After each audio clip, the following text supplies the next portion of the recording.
a perfect situation. Hello, this is Liz. Welcome to my little urban homestead. This is not a cooking date in the kitchen, preserving day. Well, I had one of those yesterday and yeah, yesterday and today.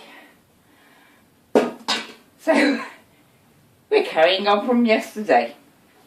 Today I'm going to preserve some celery. We've got these Morrisons when I went yesterday, so I thought I've got some tomatoes that need doing, so I'll do celery at the same time. This is the start of my preserving season.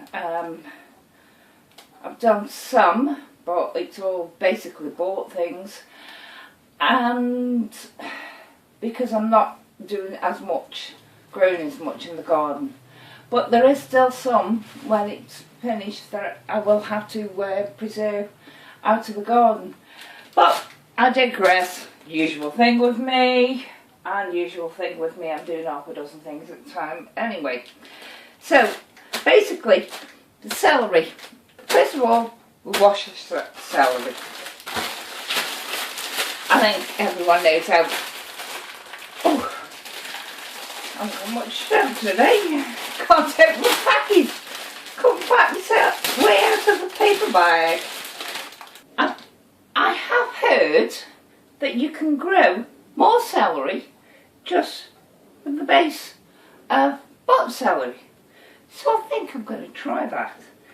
So I'm going to cut off. And there's a little shoot there, so I'll leave that little shoot on. Cut about inch and a half there, and I'm going to put it in some sort of container. And I'll do the same with this one. Let's see if I can get it to sprout. If so, it means celery's cost nothing if I get some off that. So we'll see. Anyway, I'll just go and wash these up now. My go-to guide to help me with preserving, whether that be dehydrating or canning. Freezing, I don't tend to use it because I was brought up knowing how to freeze different types of things, the majority of them anyway. And I picked up a few things along the way. So I always go to this, especially for dehydrating, because I'm new to dehydrating. I've only been doing it for about 4 years now, 4 or 5 years. Canning about 3 years, something like that. So I always refer to this. I've got a couple of canning books, ball canning books, but this one has got dehydrating stuff in, and yeah, you can see lots of things that interest me. And oh, with flies. One thing I hate about summer. Yeah, and in here, preparing for dehydration, it's celery. You have to steam it 4 to 6 minutes. You cut it into 1/4 inch slices.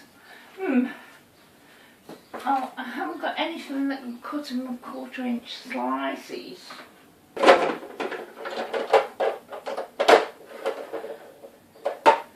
So they're going to be little cubes. If the machine takes it alright. So we'll try. This is we'll try it with one of the hardest going. One of the hard ones. And that's a bit too big.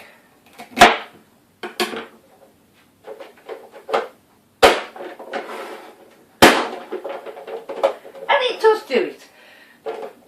So just to show you the sizes I will be doing, is that sort of size. So I suppose it's about 1 centimetre, which is a bit bigger than I want it. Let's try it in the smaller setting. I think that'll be a bit too small.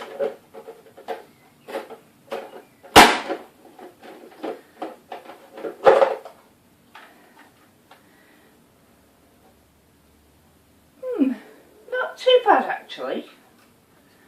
Might want that.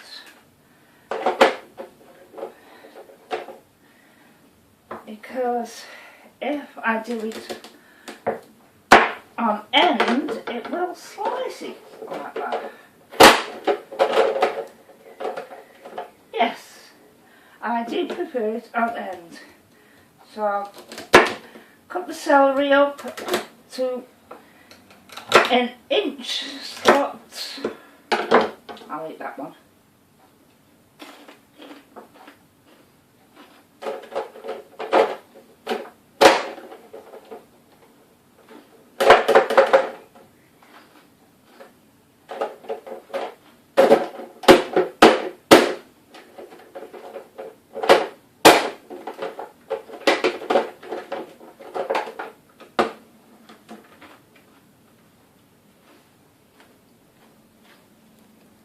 And as you can see, they're sort of like julienne pieces. Like that.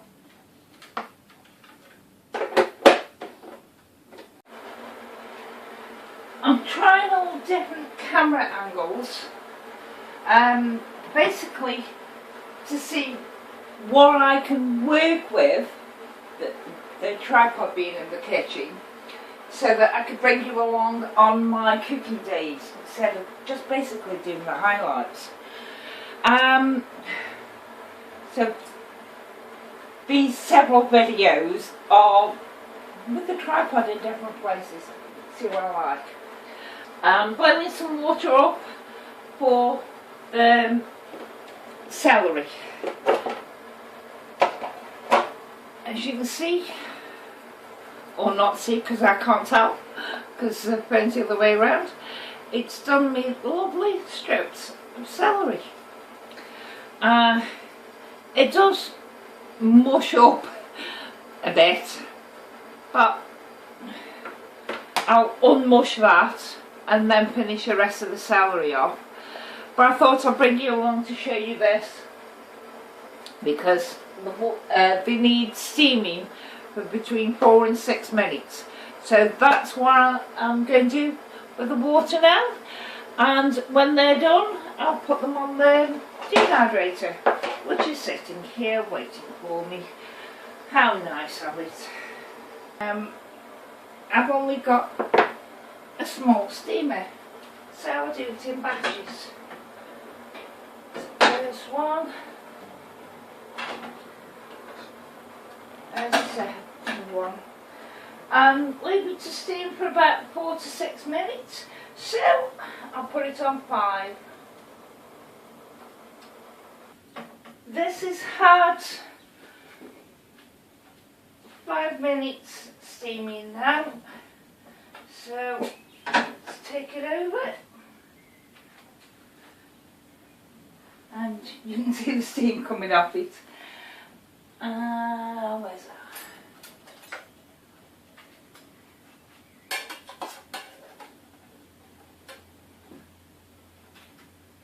It's a bit on the hot side to touch at the moment. I'll just empty out my steamer, because as I say, I've got to do it in batches. Just spread them around. It's hot. They're all hot.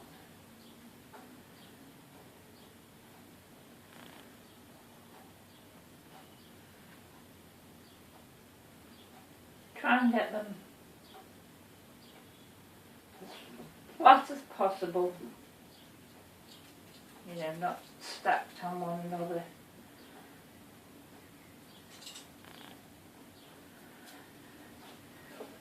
Now these ends of the celery, I'm going to dehydrate them as well.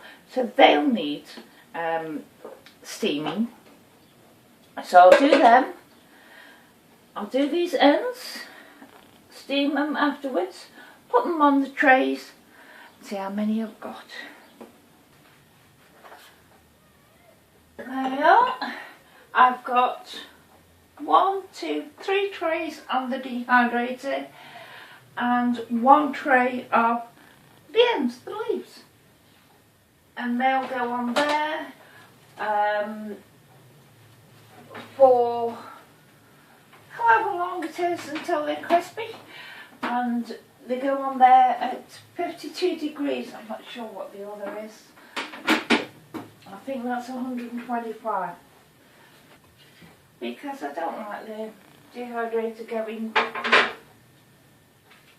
unless there's a bare bit on it. It probably will take longer to do the celery because it's with the tomatoes, and the tomatoes have got a lot of juice in them. That's it, that's the way it goes around. So what I do with the tomatoes is I cut them up thinly, about 1/4 of an inch. I don't actually need a tray on them, no, because they're not going to fall through.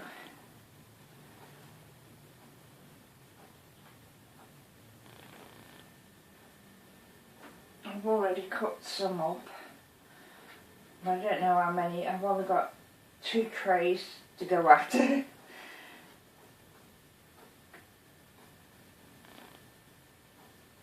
Just lay your tomatoes on. Then about 1/4 of an inch slice. Me mandolin slices them too thin. And even if you didn't, they go all squished when you pull them down. Me chopper thing squishes them, so I have to do the tomatoes by hand, which isn't a big deal. But what I will do is the tomatoes, now the ends of the tomatoes and the side bits with the skin on, I put them on a separate tray. I'll see. I'll put them on, and then these, when these are dehydrated, these become my tomato powder. That's 2 trays of tomatoes done.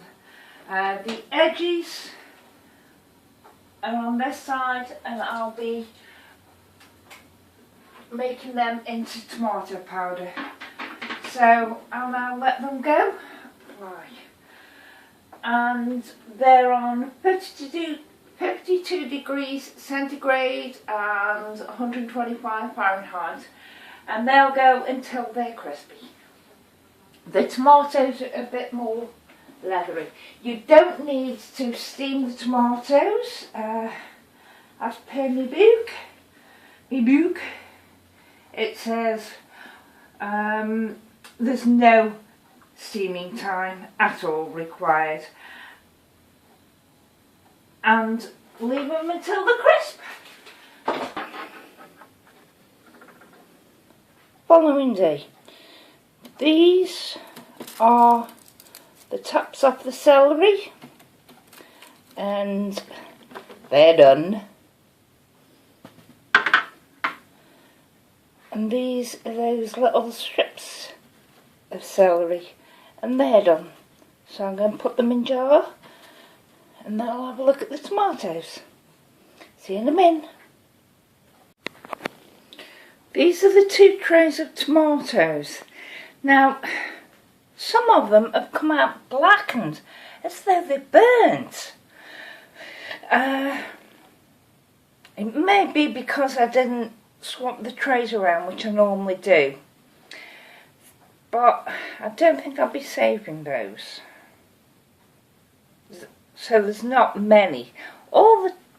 Nearly all the tops, I mean, these are still not dry. So I'm going to have to think on this. I've not had this trouble before, and I have dehydrated tomatoes before. So if someone knows, is it a case of they're burnt?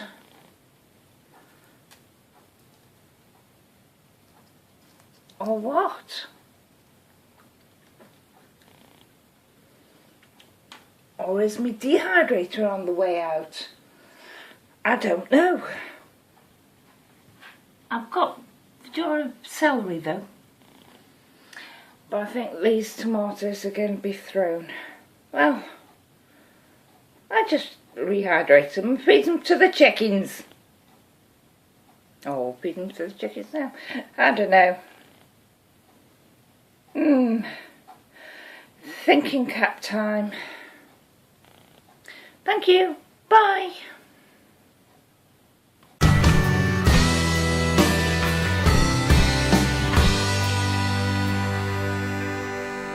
It's a